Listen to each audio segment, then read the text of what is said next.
Abra sua Bíblia no livro de Romanos, capítulo 6, versículo 4. Oi? Vai abrir lá atrás. Eu vou ler lá porque está diferente aqui, senão vai. Portanto, fomos sepultados com ele na morte por meio do batismo, a fim de que, como Cristo foi ressuscitado dentre os mortos pela glória do Pai, assim também vivamos uma vida nova. Ou aqui na outra tradução está dizendo, assim também andemos nós em novidade de vida.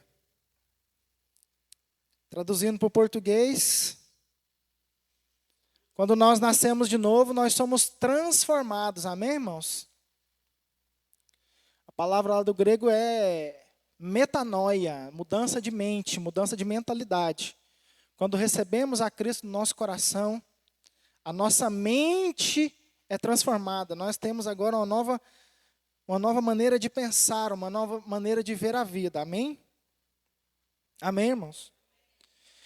Então vamos começar e ver como funciona essa ética, que nós vamos falar hoje sobre as 3 éticas, a individual, social e ateísta. Ou seja, o nosso relacionamento como indivíduos, como sociedade, e o nosso relacionamento com Deus. Primeira coisa que nós temos que cuidar, nós como cristãos, nós precisamos cuidar de nós mesmos, amém? Não tem como você cuidar do próximo sem cuidar de você primeiro. E lá em 1 Timóteo, capítulo 4, versículo 16, Paulo diz para Timóteo, Paulo chama a atenção de Timóteo por esse fato, quando diz, tem cuidado de ti mesmo e da doutrina. Continua nestes deveres, porque fazendo assim, salvarás tanto a ti mesmo, como aos teus ouvintes. E lá em Efésios capítulo 5, 15, 16, também Paulo diz, portanto, vede prudentemente como andais, não como necios, e sim como sábios, remindo o tempo, porque os dias são maus. Ou seja, queridos, a primeira coisa que nós temos que cuidar é de nós mesmos. O pastor Luciano Subirá, ele tem um livro e um testemunho que ele dá, que ele fala que nós temos que cuidar do nosso corpo, nós temos que cuidar de nós mesmos. Cuidar da nossa saúde, né? Nós somos templos do Espírito Santo, glória a Deus, nós somos templos do Espírito Santo, por isso nós precisamos cuidar deste templo. Amém, irmãos? Nós precisamos cuidar da nossa saúde. Cuidar da nossa saúde, todo mundo já sabe, né? Independente de Bíblia. Cuidar da sua alimentação, é fazer exercício físico. Isso todo mundo sabe, né, irmãos? Todo mundo. Todo mundo sabe, mas pouca gente pratica. Vladimir falando assim, tomar muita coca. Não, não. Então nós precisamos cuidar de nós mesmos. Paulo alerta Timóteo. Cuida de você mesmo. É que você, cuidando de você mesmo, você vai estar cuidando também da igreja. Por quê, queridos? Porque nós somos canal do Senhor. Você é canal de Deus. Você é canal de Deus na onde? Na sua casa, na sua igreja, no seu ministério, aonde você for, você é canal de Deus. Você é o receptáculo do Espírito Santo. Eu falei até bonito agora, olha que maravilha. O Espírito Santo de Deus habita em você. Então você tem que cuidar do seu corpo, querido. E o pastor Luciano Subirá, ele dá um testemunho de que ele foi exortado, né? Deus o exortou e ele escreveu até um livro falando sobre isso. Nós devemos cuidar da nossa saúde, devemos cuidar do nosso físico. Porque muitas vezes Deus tem um grande propósito, um grande chamado, coisas poderosas para fazer nas nossas vidas. E esse grande propósito e grande chamado, queridos, pode ser aqui na igreja, pode ser na sua casa, pode ser para a sua família. Pode ser ver você ver seu filho crescer, ver seus netos. Amém? Temos um vovô aqui. Você vê seus netos crescendo. Como é que você vai ver isso se você não tiver saúde? se você não cuidar também do seu corpo físico? Como é que você vai ver seus filhos crescer, os seus netos, e assim por diante? Como é que você vai ser canal de bênção do Senhor para as pessoas, se não cuidar do seu corpo físico? Se você não consegue ficar nem 20 minutos aqui em pé, Deus puxa a orelha, queridos, puxa. Começar dos líderes. Então nós temos que nos cuidar sim. O nosso corpo físico precisa de cuidados também, amém, irmãos? Ele continua que o ser humano precisa defender-se de 3 inimigos: a morte, a doença e a pobreza. Precisamos enfrentar corretamente esses 3 inimigos, que procuram por todos os meios nos cercar e impedir que cumpramos a missão a nós designada. O dever do homem para consigo prende-se à continuação da vida, ou seja, à conservação da saúde e ao bem-estar socioeconômico. Para o cristão, a ética individual começa com o autocontrole, isto é, começa de dentro para fora. E no Salmo 37, nós encontramos os passos necessários desse autocontrole para o bem-estar de cada ser humano. Coloca para a gente lá o Salmo 37.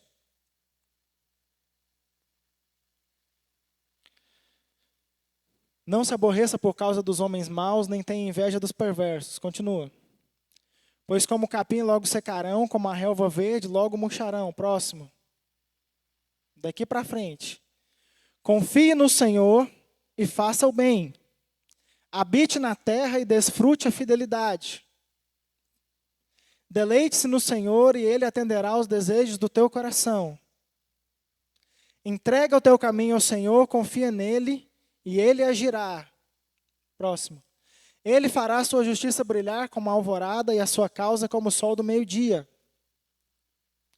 Descanse no Senhor e aguarde por Ele com paciência. Não se aborreça quando os outros obtêm sucesso em seus caminhos, quando eles maquinam o mal. Evite a ira, rejeite a fúria, não se aborreça. Isso só leva ao mal.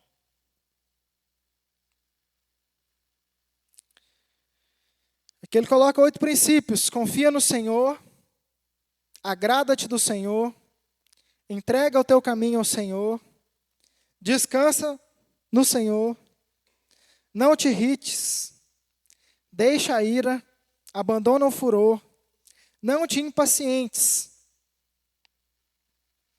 A falta de autocontrole acabará mal. Final do texto.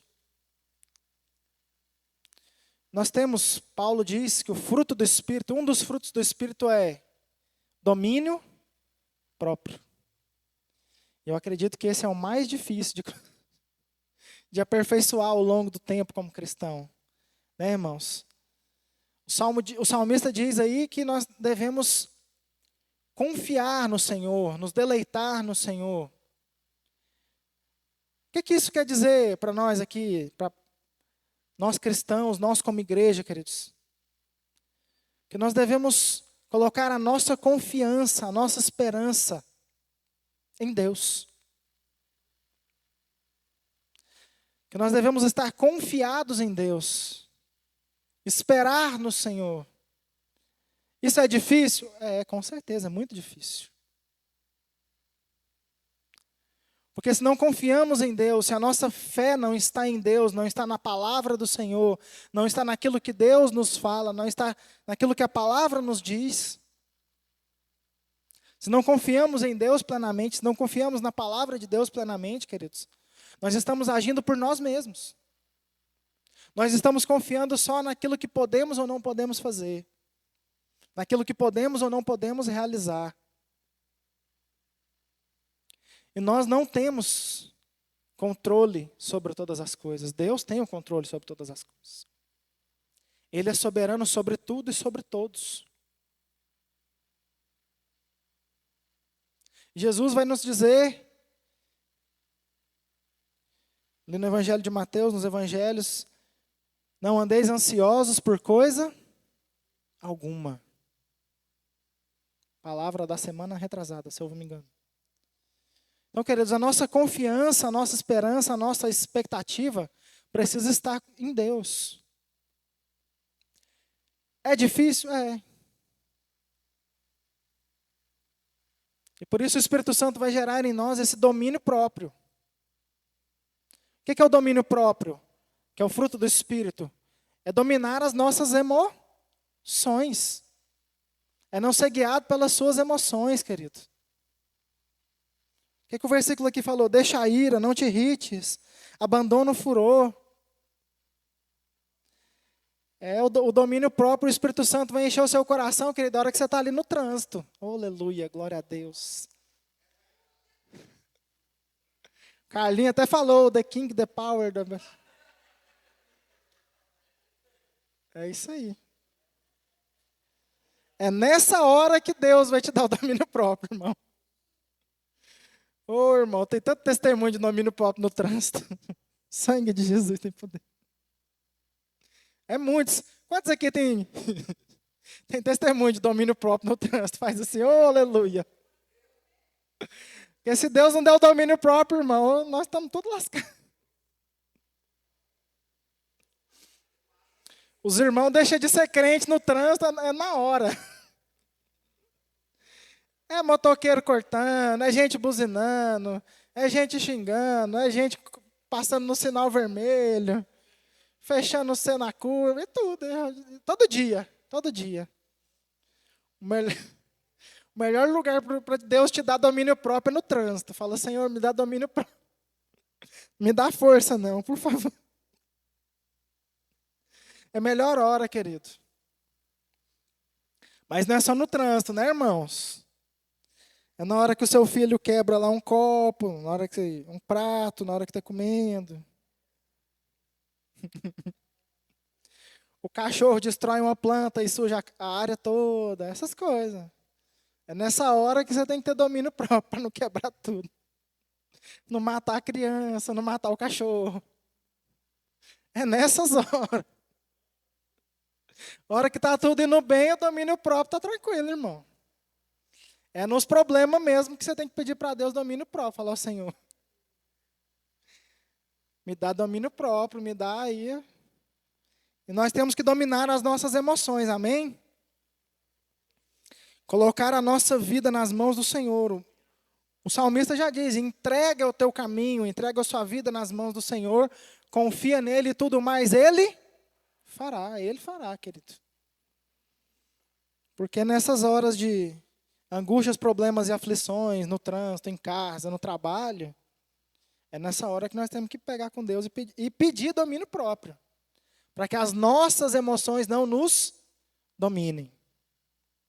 Amém? A conservação própria, portanto, indispensável a uma pessoa. Ou seja, o domínio próprio vai nos conservar, amém, irmãos? Vai nos conservar vivo, vai nos conservar fora da cadeia, né? Você não pode sair matando criança, cachorro, atropelando as pessoas na rua, porque é o domínio próprio que vai te conservar vivo, irmão. Claudio acabou de falar que você não está no GTA, irmão, para sair destruindo tudo, porque você está com raiva. A vida não funciona assim. Então, essa conservação, né? O Espírito Santo nos dá domínio sobre as nossas emoções, para que a gente possa resolver os problemas sem criar mais problemas. Amém? E aí ele dá nos exemplos aqui de falta de domínio próprio, né, irmãos? Que são os vícios, né? Uma pessoa que não tem domínio próprio, que não está cheia do Espírito Santo, ela vai ser vencida pelo quê? Pelo cigarro, pela bebida, pela droga, pelo sexo livre, pela jogatina. E aí são exemplos de vícios, de coisas que dominam as pessoas. São só exemplos. Tem inúmeros exemplos de vícios e coisas que nos tiram da presença de Deus, que nos tiram do propósito de Deus e que dominam as emoções. Você quer ver uma coisa que Que eu já vi que o crente, você quer ver, testar o domínio próprio do crente? Quem aqui já foi em acampamento aqui? Muita gente, né, irmãos? Isso, ele ia falar, eu já vou. Eu já vi pastor desviar no futebol, irmãos. É uma coisa tão. O diabo, o futebol é do diabo? Lógico que não. Era o irmão e o pastor que estava sem domínio próprio. É gente que a hora que vai jogar a bola fala, ó, o Espírito Santo, você fica sentado aqui que eu vou entrar. Irmão dando carrinho em criança. Irmão arrancando o pé do outro irmão. Irmão dando... Irmãos, a gente já teve futebol aqui na igreja. Já teve, não tem mais. E isso tinha... O Carlos Henrique está ali para falar. Eu não estou brincando, não. Parece brincadeira. Os irmãos deixavam o Espírito Santo na arquibancada, a hora que eles entravam, era MMA, não era futebol, não. Irmão arrancando o pé do outro, irmão querendo matar o outro, irmão dando carrinho na quadra. Gente, eu vi cada coisa aqui. Nem luta de karatê lá, de MMA, não tinha umas porradas daquela, não. O futebol era esquisito. Mas o que? Nós temos que nos encher do Espírito Santo. Amém, irmãos? Para que não sejamos dominados pelas nossas emoções. Então, primeira coisa, nós temos que cuidar de nós mesmos, cuidar do nosso corpo e pedir ao Senhor domínio próprio, para que não sejamos dominados pelas nossas emoções. Amém? 2 Coríntios, capítulo 5, versículo 17 diz, pois se alguém está em Cristo, nova criatura é. As coisas velhas já se passaram, eis que tudo se fez novo. Se nós somos cristãos verdadeiros, querido, as coisas velhas têm que ficar para trás. Mas isso acontece do dia para a noite, irmãos? Claro que não. À medida com que nós nos aproximamos de Deus, à medida como nós vamos nos enchendo do Espírito Santo de Deus, naturalmente as coisas vão acontecendo, queridos. Eu já dei esse testemunho algumas vezes, vou dar de novo. Quando eu tinha... Eu estou ruim de data, não vou lembrar, não. Acho que eu tinha uns 18, 19 anos. E eu, desde criança, assim, uns 5, 6 anos de idade, meu pai nos deu um Nintendo, não era nem Super Nintendo, isso é tão antigo, gente. O do Super Nintendo nem existia. Ele nos deu um Nintendo, depois a gente arrumou um Super Nintendo, que meu pai quebrou ele umas 2 vezes, porque a gente não parava de jogar. E aí ele falou assim, não vou comprar videogame para vocês não, porque vocês estão muito viciados nesse negócio. Aí o que eu fiz? Eu falei, então eu vou trabalhar e vou comprar o meu. Eu trabalhei e comprei o PlayStation. Aí você vê o PlayStation 1, 2, não sei, enfim. Isso é muito antigo, mais de 20 anos atrás. Aí eu trabalhei uns 6 meses, irmão, você vê, capeta astuto, né? Trabalhar para as coisas da igreja eu não trabalhava não, mas para comprar videogame era uma alegria assim. Oh, the king of the power, né? Só o manto. Trabalhei, juntei o dinheiro, fui lá. Nunca esqueci, foi lá no Camelado no centro. Comprei esse PlayStation, comprei 20 jogos, 2 controles, memory card, comprei assim, tudo. Falei, ó, juntei dinheiro 6 meses trabalhando.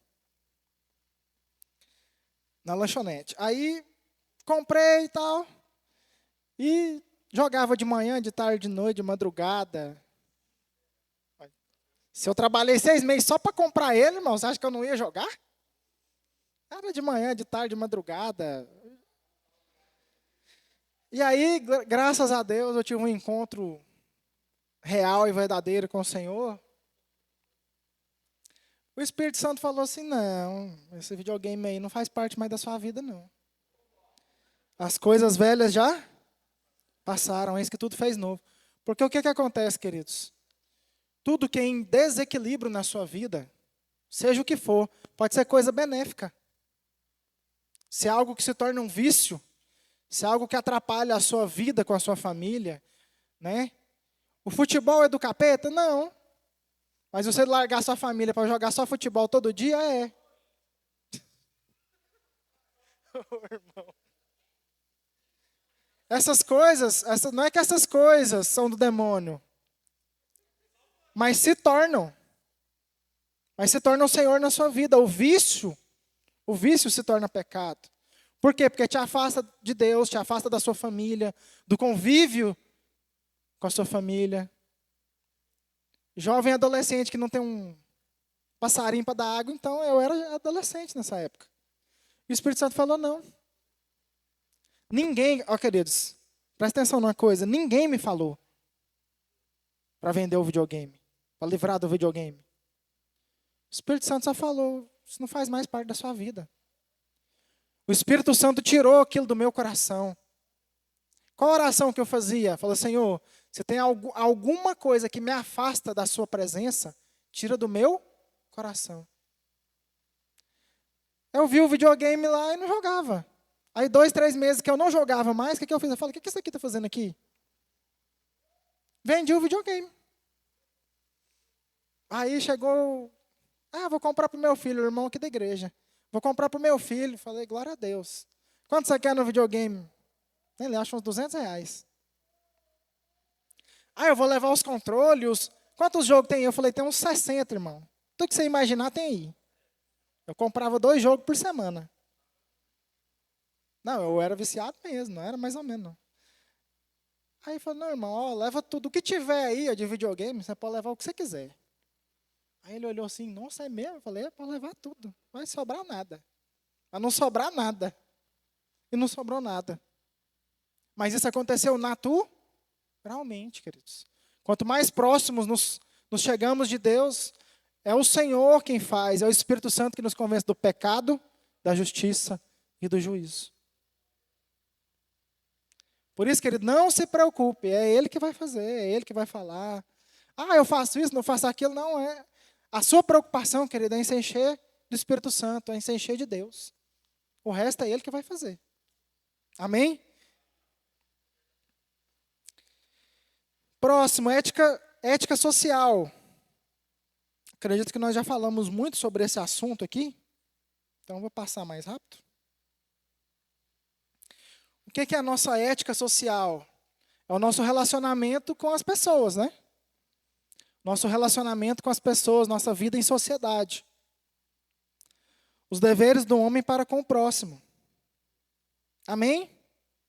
Jesus, quando perguntado pelos fariseus, falou, Senhor, qual é o mandamento mais importante? Ele falou, os 10 mandamentos se resumem em 2. Amar a Deus acima de todas as coisas e amar o seu próximo como a ti mesmo. Por que os 10 resumem em 2?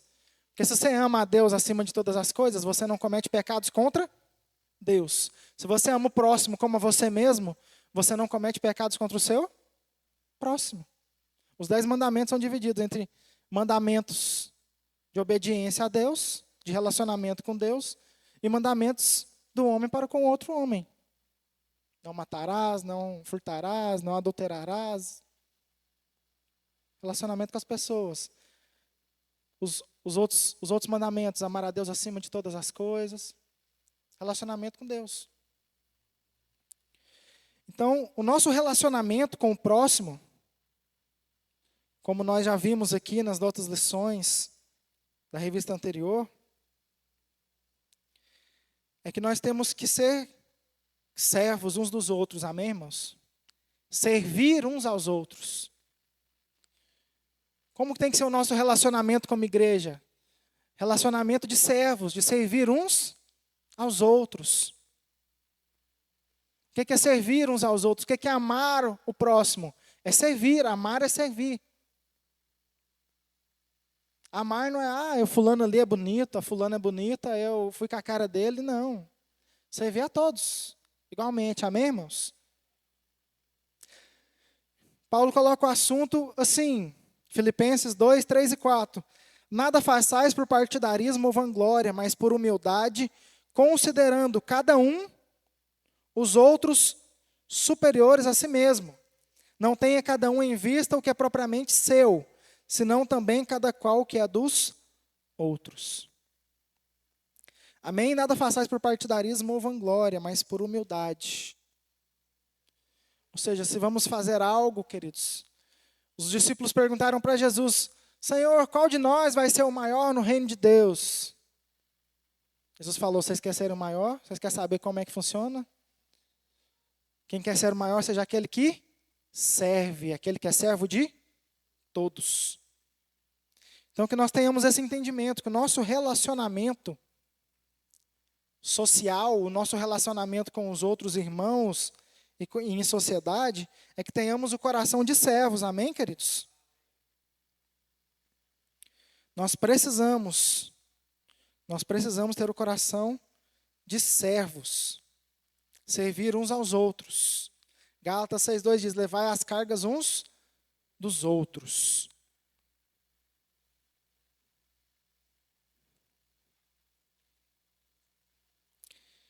E por último, para concluir, o relacionamento do cristão com Deus, o relacionamento teísta, o relacionamento entre o homem e Deus. Quanto mais comunhão com Deus temos, mais guiados por Deus somos. Vou repetir. Quanto mais comunhão com Deus temos, mais guiados por Deus somos. Amém, queridos? Nós precisamos ter um relacionamento com Deus. Fomos criados para ter um relacionamento com Deus. O homem foi criado no jardim do Éden. E a palavra de Deus diz ali em Gênesis 1 e 2. Gênesis 2, se eu não estou enganado. Que Deus vinha na viração do dia ter comunhão com o homem. Todo dia à tarde ele falava com o homem. Até que Adão e Eva pecaram, comeram do fruto, proibido do conhecimento do bem e do mal. E Deus chega ali na viração do dia e fala: Adão, cadê você, Adão? Parece até brincadeira, né? Como se ele não soubesse que ele estava ali, né? Não, Senhor, nós estamos aqui e tal. Como assim, Adão? O que você está fazendo aí de trás dos arbustos? Vamos trocar uma ideia. Senhor, sabe como é que é, né? A mulher que o Senhor me deu, jogou a culpa para Eva ainda. Me deu do fruto e tal. E agora nós percebemos, né, que estamos nus. Falou, como assim? E o homem caiu, e o plano, propósito de Deus, se cumpriu e se concretizou em Jesus Cristo. Amém, irmãos? João 3,16, porque Deus amou o mundo de tal maneira que enviou o seu único Filho, para que todo aquele que nele crê não pereça, mas tenha a vida eterna. Jesus Cristo na cruz do Calvário completou o plano de redenção de Deus. E agora nós, eu e você, Igreja do Senhor, temos um relacionamento com Deus, amém? E o que Deus quer conosco é relacionamento. E relacionamento como é que funciona, queridos? Relacionamento com Deus. É só aqui na igreja, irmãos? Tá certo, né? Não. Nosso relacionamento com Deus é definido pelos princípios bíblicos.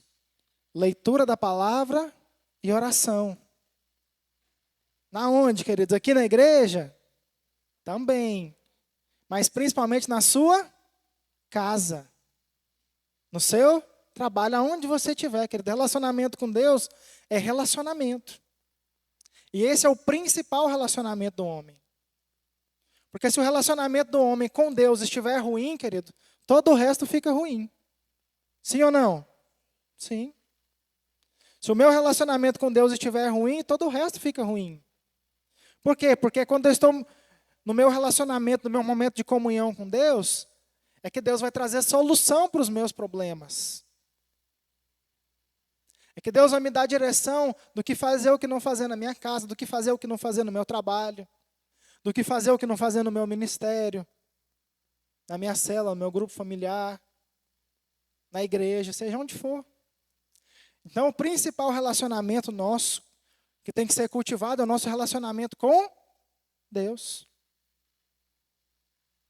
E a base do relacionamento com Deus é leitura da palavra e oração, todos os dias.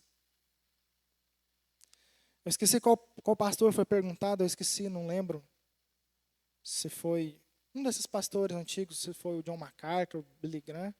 Fizeram essa pergunta para ele, falou: pastor, qual é o mais importante para o cristão, a leitura da palavra ou a oração diária? Aí ele respondeu com uma pergunta igual Jesus: qual o mais importante para o pássaro? A asa direita ou a asa esquerda? Aí a pessoa pensou e falou: não, as duas é importante. Ele falou: exatamente. Tanto a leitura da palavra quanto a oração. Se você só ora, querido, e não lê a palavra de Deus, tudo que alguém falar ali no púlpito, você vai ter como palavra de Deus. Você não vai saber o que é palavra e o que não é. E aquele também que só lê a palavra e não ora, que eu acho muito difícil de acontecer, que geralmente acontece o contrário, a pessoa só ora e não lê a Bíblia. Ou aquele que só lê a Bíblia, só conhece a Logos, só conhece a palavra escrita, mas não tem a revelação da palavra do Senhor. Também não tem como. Então a nossa vida com Deus, o nosso relacionamento com Deus tem que estar em equilíbrio. Precisamos estar sempre orando e lendo a palavra de Deus, tendo comunhão com Deus, tendo um relacionamento com Deus. Amém, irmãos? Glória a Deus. Se o seu relacionamento com Deus estiver em dia, todo o resto vai estar. Se a sua comunhão com Deus está em dia, querido, se você está orando e buscando ao Senhor todos os dias, na sua casa, no seu trabalho, na igreja, onde for, todo o resto vai acontecer. Entrega o teu, o salmista diz, no começo que nós lemos, entrega o teu caminho ao Senhor, confia nele e tudo mais Ele fará. Amém? Para resumir, a nossa lição de hoje é nosso relacionamento individual. Romanos 14:12. Cada um de nós dará contas de si mesmo a Deus. A nossa individualidade. Nosso relacionamento como sociedade, como indivíduo. Gálatas 6:2. Levai as cargas uns dos outros. E o nosso relacionamento com Deus. Êxodo 23. Não terás outros deuses diante de mim. E também o versículo que Jesus disse para os fariseus, que os 10 mandamentos se resumem em 2. Amar a Deus acima de todas as coisas. Amém, queridos? Essa foi a nossa lição de hoje.